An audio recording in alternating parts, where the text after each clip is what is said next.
Hello, Wausau. I'm Mayor Doug Dinney. City staff has been busy working on our mission of providing the most effective and efficient city services. Today, I'm going to give you an opportunity to see behind the scenes and give you an update of what's been happening.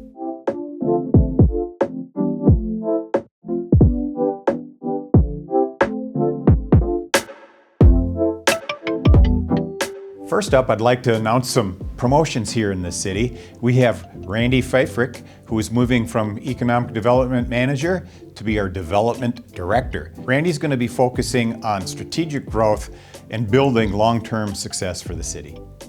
All right, and hot on Randy's heels is Andrew Lynch. Andrew's being promoted from Assistant City Planner to Economic Development Manager.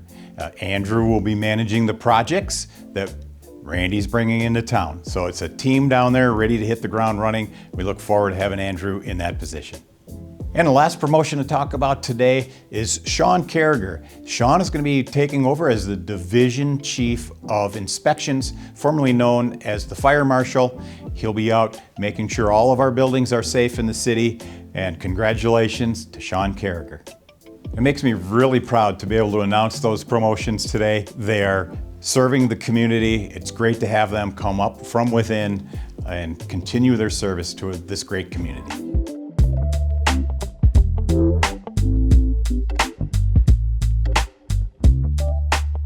We're over at Wausau Waterworks here with Scott Boers, John, and Ryan. We've had some significant cold weather this year that has caused some water main breaks. And Scott, what can you tell us about our response this year? This year has been, we've had a lot of main breaks.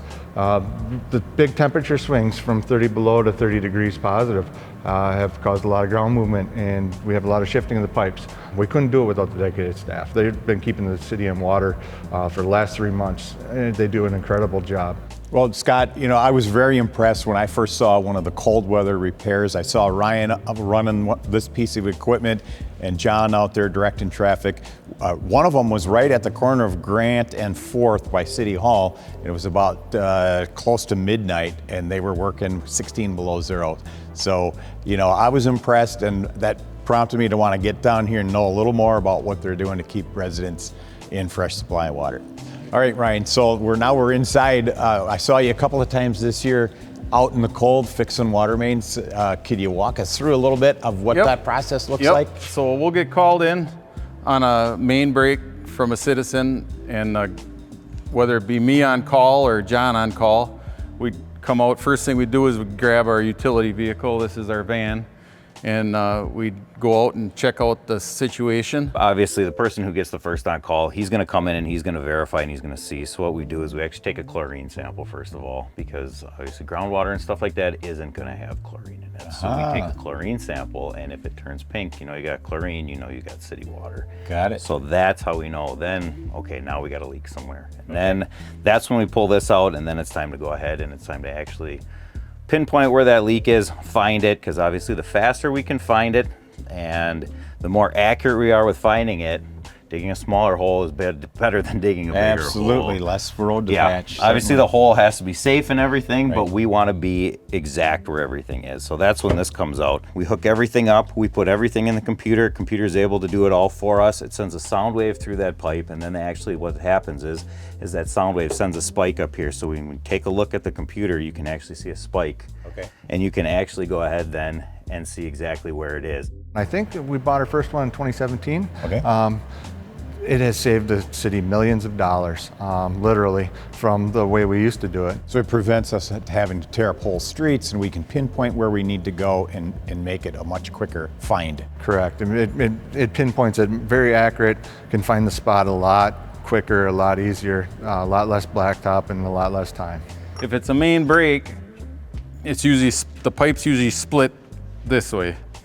And basically, you just slip this under the pipe, and you usually center that on the break and get her together and tighten her up, and that pretty much takes care of a standard main break. We got a pretty good team. Everybody works together. If that all jives, and it usually goes really good. You know, Christmas Eve, I was in church one night and my phone goes off. Well, I said, I can be there. I says, I got about another 15 minutes of church and I'll be on my way. So, and it always Christmas is notorious. Like you'll get a break on the holidays or something, and but the main thing is, we get it found as quick as possible, get the people their water. That's the main issue. If we get that thing fixed, get the people back in water so they're happy. So.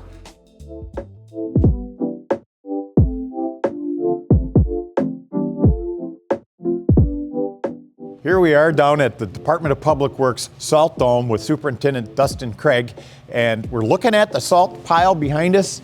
It's pretty big for this time of year. In a lot of years it's flattened out empty. Dustin didn't use a lot this year. Tell us how that helps us. What's the impact? So the less salt we put down on the roads is obviously better for the environment. It's better for our bottom line.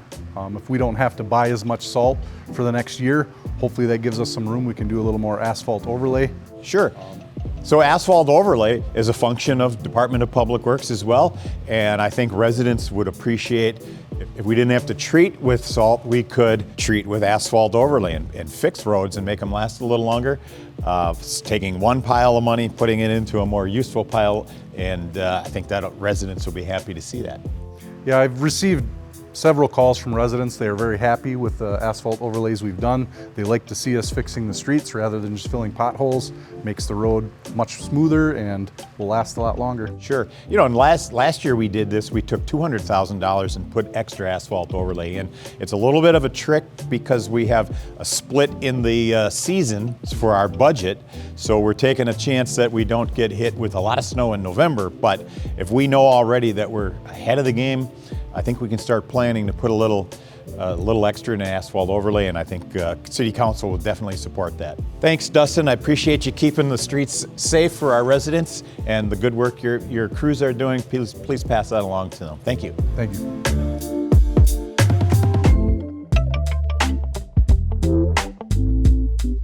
With spring in the air, construction season is upon us. Our lead service line replacement program is in full swing in outreach right now. Our partner in lead service line replacement, Equiflow, is currently doing outreach to approximately 1,800 residents. If you're interested to know if you're on that list, you can go to the city website, click on the Equiflow banner, and that'll take you to all the information you need to know. All right, today we're down at Central Fire Station, and I'm joined by Deputy Chief Plus, and we're here to talk a little bit about issues we've had trying to get recruiting and what we're going to do differently, and we're going to talk about a new apprenticeship program. Justin, can you tell us how that's going? We are really excited about this apprenticeship program that we just implemented. The fire service in general has really struggled over the last few years of recruiting candidates to fill the positions of firefighters and paramedics. And we've had that same challenge here at the Wausau Fire Department. So the apprenticeship program is our solution to that challenge, and it's allowed us to really hire some great quality individuals. So we've gone through the process of recruiting, and now we have a number of them already here. Can you tell us what that day looks like for them or how they integrate into the program? Sure, yeah, we went through the interview process now. We have 6 apprentices that will complete a 4-week academy, the same recruit academy that all our new hires go through. Once they complete that 4-week academy, they will be working be assigned to a shift. They'll be working 48 hours on, followed by 96 hours off, while also attending paramedic school. So they'll get to apply what they're learning in school directly to what they respond to in real-world emergencies. Okay, so this is an innovative new thing for Wausau Fire. What kind of pool does that open up to us? How does it reach people that we normally wouldn't get? Right. So before, when we were looking for those that already had their paramedic license, we had a very minimal amount of applicants. This apprenticeship program opened up that number of applicants to, we had over 24 great individuals to interview. And it allows opportunity for people that maybe always dreamed of being a firefighter paramedic but didn't have the means or the ability to attend paramedic school while also maybe working and providing for a family. So it gives them that opportunity, and it gives us the opportunity to hire people with good quality and good character. It's great. So what we're looking at is implementing one of our core values, which is innovation, bring something new to the table to affect a different outcome. And I hope residents, and value of doing this video is so that residents see what we're doing differently here to help enhance the lives of our city and our residents.